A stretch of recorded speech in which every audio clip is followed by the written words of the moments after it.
अस्सलाम वालेकुम रहमतुल्लाह दोस्तों, वेलकम टू माय चैनल। कल से जो लॉकडाउन है परमानेंट, मतलब जो कमर्शियल एक्टिविटीज़ का बैन है वो इफ़ेक्टिव हो जाएगा, क्योंकि कल 8 मई है। और बहुत सारे लोग अब ये पूछ रहे हैं क्या बंद होगा, क्या खुला होगा। तो मैंने अपनी कल की वीडियो में ही बताया था, आज मैं फिर से एक दफ़ा दोहरा देता हूँ कि खाने पीने के जो रेस्टोरेंट्स हैं, कैफ़ेज़ हैं, वो खुले होंगे, लेकिन सिर्फ उन्हें डिलीवरी की इजाज़त होगी, सिर्फ डिलीवरी की इजाज़त होगी। उसके बाद जो पेट्रोल स्टेशंस हैं और जो फूड स्टफ, जो फूड की मतलब मार्केट है, जैसे बड़े बड़े डिपार्टमेंटल स्टोर हैं, उनके अंदर कपड़ों के, जूतों के और जो कटलरी वगैरह होती है और जो दूसरे इलेक्ट्रॉनिक सामान होते हैं, ये तो सेक्शंस सब बंद रहेंगे। लेकिन जो ग्रॉसरी होगी, जैसे कि आटा, चीनी, दालें वगैरह, जो नॉर्मल रूटीन की चीज़ें होती हैं, वो आपको मिलेंगी, वो खुली होंगी। इसके अलावा जितनी भी डिलीवरीज़ हैं, जैसे कि जो नॉर्मल फूड की डिलीवरी वगैरह करती हैं कुछ कंपनीज, उनको, उनके जो राइडर्स हैं उनको अलाउ होगा कि वो फूड की डिलीवरी, जो भी आप खाना ऑनलाइन ऑर्डर वगैरह करते हैं, वो आपको डिलीवरी कर दें। और ग्रॉसरी वगैरह की भी डिलीवरी आप ले सकते हैं। सो ये चीज़ें खुली रहेंगी। इसके अलावा जितनी भी कमर्शियल एक्टिविटीज़ हैं वो एक्टिविटीज़ बंद रहेंगी।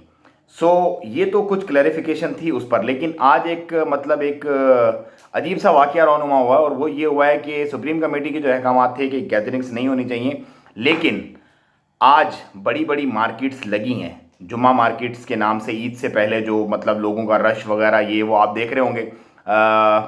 आज चल रहा है सुबह से ही, मतलब ये चल रहा है मामला। अब क्या इस पे एक्शंस होंगे, क्या मामलात बनेंगे आगे, इसका फैसला तो ऑफ कोर्स सुप्रीम कमेटी ही करेगी, क्योंकि सुप्रीम कमेटी के अहकामात हैं नो गैदरिंग। लेकिन उसके बावजूद भी लोगों ने गैदरिंग की है। अब क्या बनेगा उसका, let's see, let's hope for best. लेकिन करना नहीं चाहिए, क्योंकि जिस जिस मुल्क ने भी इस तरह के मामलात किए हैं उन्होंने फिर भुगता है। जैसे कि अभी आप देख रहे होंगे इंडिया की क्या कंडीशन है, इसी तरह और कुछ मुल्क हैं, उन्होंने भी अपनी गैदरिंग्स वगैरह बैन नहीं की तो उनको प्रॉब्लम्स हुई हैं। ये क्योंकि केसेस अब अल्हम्दुलिल्लाह कम हो रहे हैं डे बाय डे, इस बीच इस तरह की मैस गैदरिंग्स का हो जाना एक बड़ा अलार्मिंग सा पॉइंट है। होप फॉर बेस्ट, अल्लाह पाक आसानियाँ फरमाए। उसके साथ ही साथ मैं स्पेशली ये कहना चाहूँगा, जितने भी पाकिस्तानी मुझे देख रहे हैं, कि अमेज़ॉन की जो रीसेलर लिस्ट है उसके अंदर पाकिस्तान को शामिल कर दिया गया है।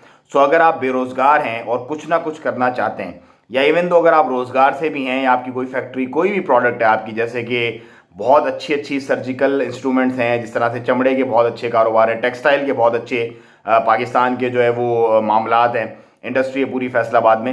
आप फ़ौरन से अमेज़ॉन पे आएँ, आप लोग फ़ौरन, आप बिल्कुल, अगर आपको समझ नहीं आ रहा क्या करना है, कैसे करना है, वीडियोस भरी पड़ी हैं दुनिया जान की यूट्यूब पे। या जो भी लोग अमेरिका में, यूके में रहते हैं, वो ऑलरेडी, जैसे दुबई वगैरह में भी रहते हैं, वो ऑलरेडी अमेज़ॉन पे काम कर रहे हैं। इनफैक्ट मेरे खुद के कुछ फ्रेंड्स जो हैं वो अमेज़ॉन पे काम कर रहे हैं, वो प्रिंटेड शर्ट्स वगैरह बेचते हैं अमेरिका में, यहाँ बैठे हुए हैं, लेकिन उनका माल जो है वो बिकता है अमेरिका में। मैं भी कोशिश करूँगा कि एक वीडियो बना के डालूँ कि अमेज़ॉन पे किस तरह से आपने रजिस्टर्ड होना है और किस तरह से अपने माल को बेचना, एक्सपोर्ट करना पूरी दुनिया में। बहुत बड़ी अपॉर्चुनिटी है अमेज़ॉन। इस वक्त समझ लें कि जो इस तरह की जो ऑनलाइन शॉपिंग है उसका सबसे बड़ा हब है, सबसे बड़ा। और उसके लिए पाकिस्तान को रीसेलर लिस्ट में डाल देना, इसका मतलब है पाकिस्तानियों के लिए एक बहुत बड़ी अपॉर्चुनिटी खुल गई अल्लाह पाक के हुक्म से, और ये जो गवर्नमेंट है इसकी काविशों से। उसके साथ ही साथ मैंने एक वीडियो डाली थी कुछ दिन पहले, जिसपे ब्यूरोक्रेसी पे हाथ डालने की बात की थी। देखें, अब मसले होंगे इमरान खान के लिए, ऑलरेडी मसले हो गए शुरू। आप मुझे भले कह देंगे यार ठीक है ये इमरान खान की बात करता है, लेकिन जो बात इमरान खान के ख़िलाफ़ होती है, जो जो गलत होते हैं, मैं उन पर भी बात करता हूँ, जो सही बातें हैं उसकी, उस पर मैं बात करता हूँ, क्योंकि मेरा काम है आप लोगों को हकीकत बता देना। आगे आपकी मर्ज़ी, आप कुछ भी कहते रहें, मुझे तो उससे कोई फ़र्क नहीं पड़ता। लेकिन ये अगर इसने काम कर दिया ना, इमरान खान ने अफसरशाही को अगर कंट्रोल कर लिया, क्योंकि दुनिया की, पाकिस्तान की जो बहुत बड़ी, एक समझ लें कि पैसे की मिकदार, पैसे की तादाद जो जाती है, वो अफसरशाही के ख़जानों में जाती है। अफसरशाही ने अगर काम करना शुरू कर दिया, और किस वजह से सऊदीया के सफ़ीर को वापस बुलाया, वो एक बहुत ही मतलब ख़तरनाक बात है। फवाद चौधरी का आप क्लिप देखिएगा, वो बताएंगे आपको कि जब एक औरत जाती है दाद रसी करने, जिसके साथ ज़्यादती हो रही होती है सऊदी अरब में, तो सिफारत खाना उसे क्या कहता है और क्या कह के धुतकार देता है कि फिर वो दोबारा उसी जलालत में चली जाती है जहाँ से निकल के आई होती है। तो हम पाकिस्तानी जो बाहर बैठे हैं, हम लोग देखते हैं सिफारत खाने की तरफ, क्योंकि किसी भी मुल्क की एम्बेसी जो होती है वो मिनी मुल्क होता है उस मुल्क के अंदर, दयारे गैर में। अगर उनका एटीट्यूड, उनका रवैया अच्छा नहीं होगा तो डेफिनेटली प्रॉब्लम्स होंगी। सो एम्बेसीज को काम अच्छे से करना चाहिए। अगर कोई एम्बेसडर काम नहीं कर रहा है या उसका मातहत कोई काम नहीं कर रहा, जो कि ऑफ कोर्स मैं बहुत सारी वीडियोस में देखता हूँ, ऑस्ट्रेलिया की एम्बेसीज में भी ये प्रॉब्लम है, यूएसए की इनफैक्ट जो एम्बेसीज हैं, यूके के जो मिशंस हैं, उनमें ये प्रॉब्लम्स होती हैं कि एटीट्यूड अच्छा नहीं है उनकी। उसकी सबसे बड़ी वजह ये होती है कि जो वहाँ के जो मुलाजिम होते हैं ना, वो आए होते हैं पाकिस्तान की सैलरी पे ही वहाँ पर, और उनको कुछ अलाउंसेस वगैरह की मद में कुछ दे दिया जाता है, तो बाय डिफ़ॉल्ट उनके अंदर एक आप कह लें कि एहसास कमतरी टाइप की एक चीज़ आ जाती है कि यार हमें तो देखो वही सैलरी मिल रही है, पाकिस्तान में जो मिलती थी थोड़े से अलाउंसेस ज़्यादा मिल रहे हैं, और ये लोग जो यहाँ पे बैठे हैं ऑलरेडी बहुत ज़्यादा कमा रहे हैं। सो ये एड्रेस भी, इशू भी एड्रेस होना चाहिए। ठीक है, उन्हें कंपनसेशन करना चाहिए, अगर वो नहीं है विलिंग तो वापस चले जाएं, बजाय इसके कि वो धुतकारें और लोगों को यहाँ पे जलील करें।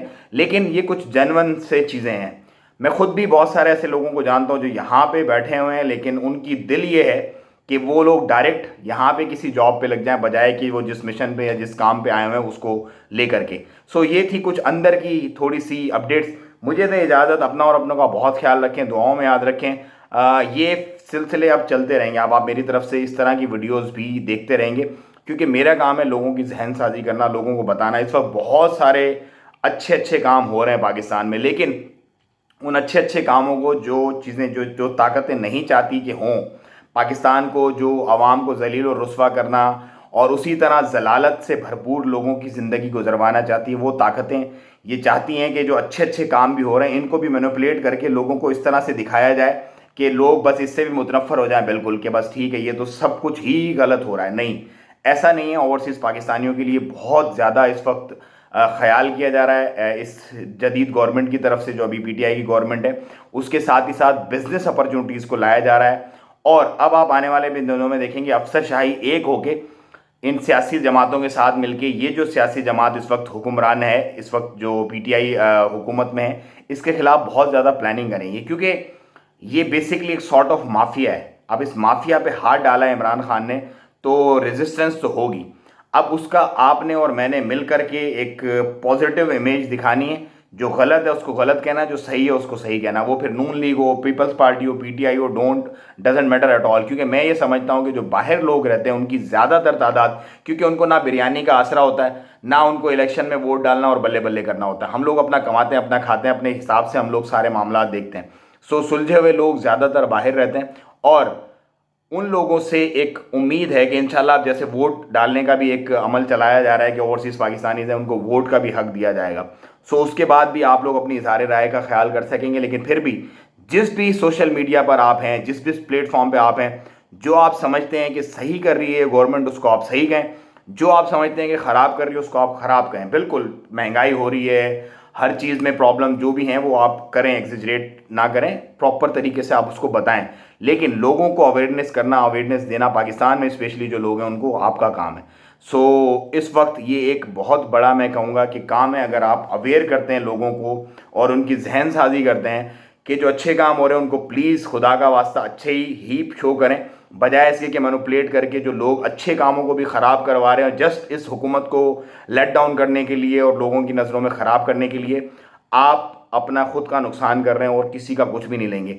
मेरे नज़दीक ये जो हुकूमत है, ये पिछले जो कई साल गुजरे हैं पाकिस्तान की, उसकी सबसे ज़्यादा अच्छी प्रोग्रेस करने वाली हुकूमत है। महंगाई ऑफ कोर्स होगी भाइयों, महंगाई होगी। अगर मैं हूँ एक घर का बड़ा और मैंने कर्जा इतना लिया हुआ, ऑलरेडी मैंने कर्जा इतना लिया हुआ पिछले 50-60 सालों में, सो मेरे नीचे वाला जो मेरे बात संभालेगा मेरे हिसाब किताब को, वो क्या करेगा? वो लाजमी महंगाई करेगा और कर्जा उतारेगा। ये इस कसूर इस हुकूमत का नहीं है। मैं आज बहुत खुल के ये बात इसलिए कर रहा हूँ कि बहुत सारे लोग मुझ पर ऑलरेडी कमेंट करते हैं कि यार ये तो इमरान खान, ये तो ये। लेकिन मेरा किसी पार्टी से कोई लेना देना नहीं है।